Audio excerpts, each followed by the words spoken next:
before I have something else to say, um, if you guys could please subscribe to my Gmail, just just type in Shoe Shane, and y'all can follow me, or y'all can add me as a friend. I will accept that. Um, I will follow you back or add you as a friend back. But anyway, enough of that. So yeah, what I was saying about Cage's career and shit like that. When you think about it, Cage, um, when I was watching some EIW wrestling on the YouTube, the backyard shit, I've been watching the matches and stuff. Cage don't give a f about nobody, and stuff like that. He probably do. He probably do outside, but inside the ring, he don't give a ish about anything. He worries about getting that money, that paycheck, and all that stuff like that. Rookie, on the other hand, when he was there, I had to sit down. This was like my first time ever have a sit down talk with Rookie. I was sitting there talking to the guy. I was like, "Oh man, it's an honor to sit right here to talk to you one on one." I was asking him a bunch of questions, tough questions, not no little baby ass questions you can wipe your ass with a damn baby napkin or some shit, or baby wipe. No, I was asking him the hard ass questions, like one of the type of questions that you fall in a thorn bush and someone gotta take the thorns out your ass kind of questions. Those are the kind of questions I was asking. I was asking Ricky, all like, you know what, man? What was the best matches? Have you ever stepped foot in EIW Backyard Wrestling? To now, he talking about, well, he had great matches with MK and stuff like that. He had great matches with Cage. Knowing Cage, he kept, switching up the gimmick, the characters and shit like that. But as you think about it, his gimmick that he used to be was kind of horrible, because as the general manager, I always had to help him out with the gimmicks and stuff. Trying to figure out what type of gimmick that's right for him.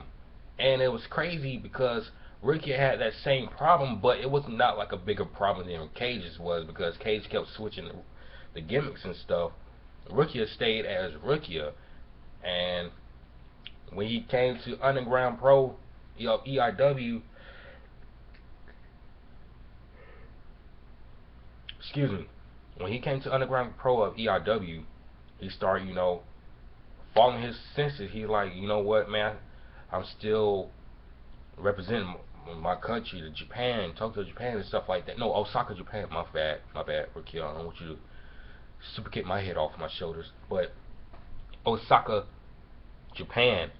The general manager was sitting there having a one-on-one conversation with him, talking about, you know what, man, we gotta spice your little gimmick up. You know what I'm saying? We have to make it look like, you really into it. So they made him look like a samurai, like a 19 what I think it was not 19. It was back in the 17. I think it was 7. You know how back in the day when samurais, back in the day, yeah, I'm a big fan of samurais. I love playing the video games of it. Samurai Warriors, as known as Sengoku Masus. I think you get the point. I'm a big fan of samurai games. I love playing it. But anywho, like I was saying, the general manager had to sit down and talk with him one on one. Say, we got to spice your gimmick up. So he had him coming out like he.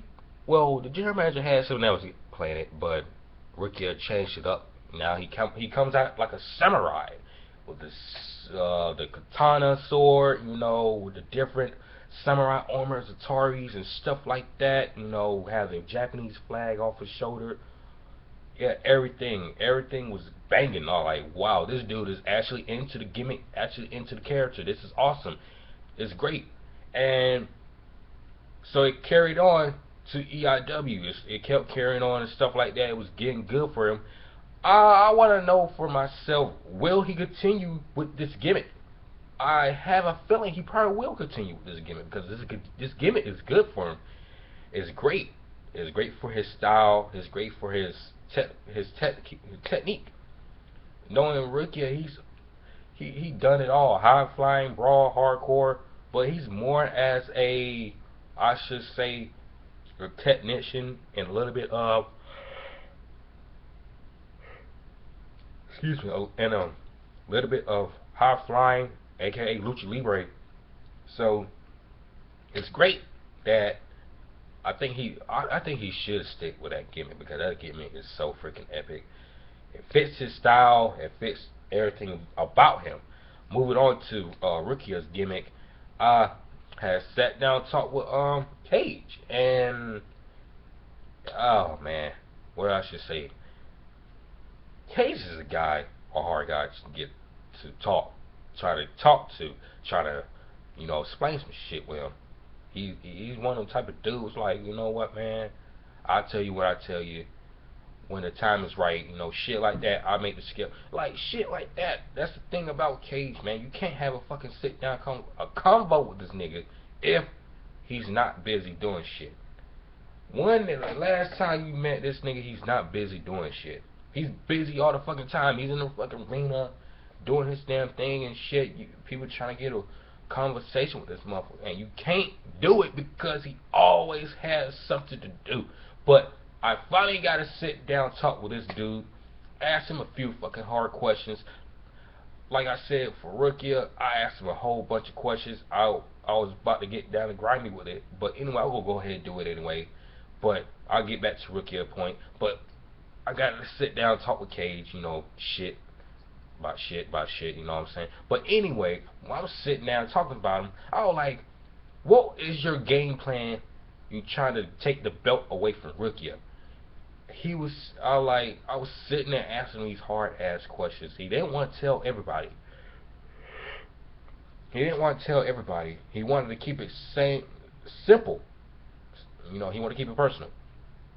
So he dodged that question. I kept asking more hard questions like, man, what is your plan if you leave EIW? What's your plans? He told me his plans, do some stuff with the WWE promotion and shit like that. I was like, okay, cool. Hey, that's money right there, man. You gotta make the money, man. But I keep asking more questions, like, when y'all go y'all separate ways, man, y'all gotta let that chapter shit go. It feels like a Kevin Steen type of El Generico shit again. Well, with backyard wrestling with these niggas, but it feel like that. I like, y'all contract ends. When y'all gonna let this Revival thing end? He didn't want to tell me that. So the only way I could get some answers, I asked Ricky, like, when y'all gonna let this rival shit go?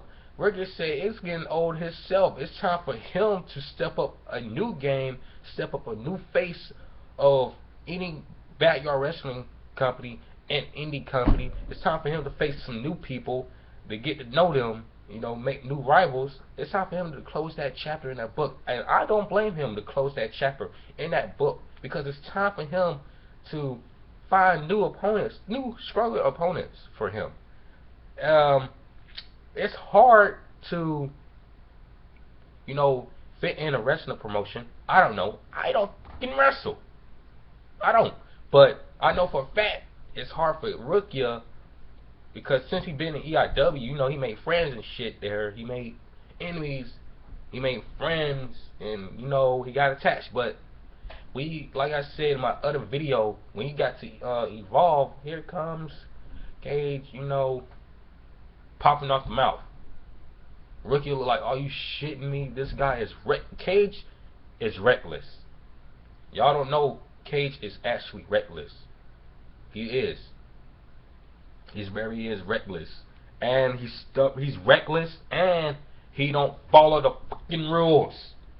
He don't follow them at all. He don't give a spit about the rules. He breaks them as he go.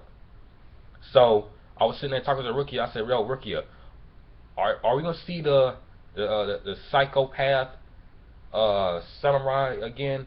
Drinking rat blood and all that crap. He said, no, I'm gonna leave that for EIW. That's EIW, because as you know, the general manager brought that out for him. Actually made that gimmick for him. To not just scare people. It's to make him more a better superstar as he was before when he was in INDY. So it made him a better superstar when he brought that gimmick out. He started winning more matches. He started getting more promos. He started getting more. He was getting seen more and stuff like that. So he's gonna leave that gimmick in EIW. Thank you for doing that. But anyway, I was sitting there talking to him. I like, so your next plan is just do this and do that. So if you don't like that wrestling company, what's your next option? He said he got a lot of options. It's just like you trying a new candy bar, trying a new flavors of candy bar. If you don't like it, try a different one. If that one's alright, stick with that a little bit. Stick with that one for a little while, and you try something else.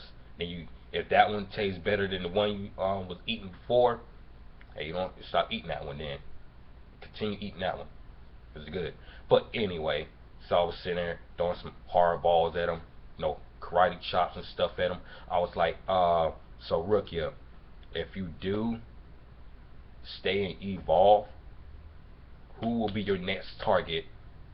Who will you take the samurai sword out for? Who you would take the samurai sword out to? He said he always wanted to take the samurai sword out to Johnny Gargano. I like, why the F not? Because the guy is fucking good. Heck, I have WWE 2K14 wrestling game, and I always play with Johnny Gargano on it. I always play with Johnny Gargano, Rich Swann, Ricochet, Drew Galloway, Roger Strong, AJ Styles, so forth, so forth. So I was like, so if you do go face to face with Johnny Gargano, will there be a good rival between you two, or it will be last as short? He said it will last short because he's not trying to get into a rival with another opponent who's already in a rival with somebody else. It's going to be bad for him. It's going to mess him up because he's getting the scrap that Summer already dug into. I'm like, okay, that's great. I feel you pain. Asked the same question to Cage.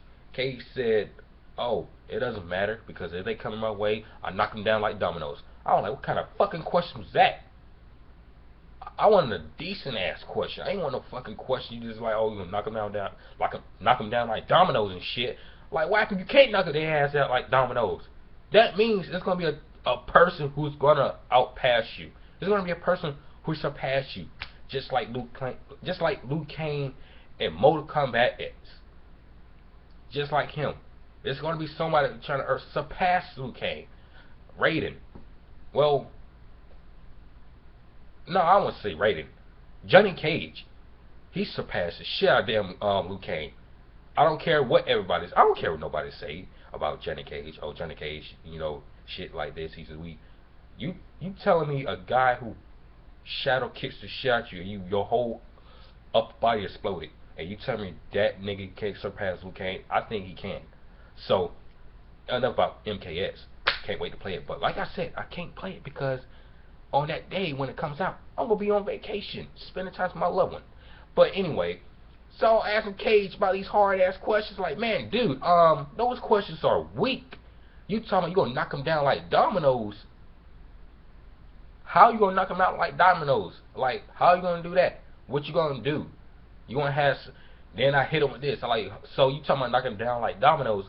You gonna have support to do your dirty work? Cage didn't say nothing. He didn't say a damn thing because I felt like in my head, like, okay, I guess I'm getting somewhere. I'm pushing a button right now. I know for a fact Cage gonna need some help. So guys, stay tuned for more on the upcoming of what I should call this one. Hashtag tough questions with Shu. Hashtag tough questions with Cage and Rukia. I will go on my Twitter page. I will hashtag that. So stay tuned. I'll be on my Twitter. And I'll probably be back on here to talk about more. But I'm going to be on my Twitter. Hashtag Cage and Rukia. Stay tuned. God bless.